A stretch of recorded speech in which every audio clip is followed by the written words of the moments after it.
మానవులుగా పుట్టిన మన సంకటాలను కష్టాలను గట్టెక్కించే వ్రతమే సంకష్టహర చతుర్థి వ్రతము. ప్రతి నెలలో కూడా కృష్ణపక్షంలో పౌర్ణమి తర్వాత వచ్చే చవితిని సంకష్టహర చతుర్థిగా పరిగణిస్తాము. చంద్రోదయం సమయానికి చతుర్థి తిథి ఏ రోజున ఉంటుందో ఆ రోజున ఈ సంకష్టహర చతుర్థి వ్రతాన్ని ఆచరించాలండి. ఈ సంకష్టహర చతుర్థి మంగళవారం రోజున వస్తే అది ఎంతో విశేషమైన రోజుగా పరిగణిస్తారు.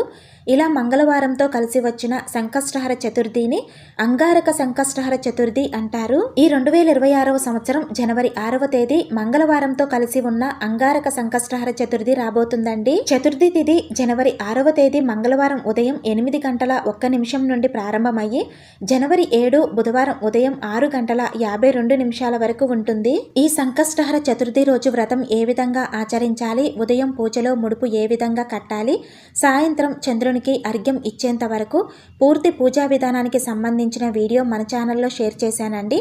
వీడియో లింకు కింద టైటిల్ దగ్గర ఇస్తున్నాను. మీకు యూజ్ అవుతుంది అనుకుంటే తప్పకుండా ఒకసారి చూడండి. ఈ వీడియో నచ్చితే కనుక లైక్ చేయండి, షేర్ చేయండి. ఇలాంటి మరిన్ని వీడియోస్ కోసం మన ఛానల్ని సబ్స్క్రైబ్ చేసుకొని సపోర్ట్ చేస్తారని ఆశిస్తున్నాను. శ్రీమాత్రే నమః.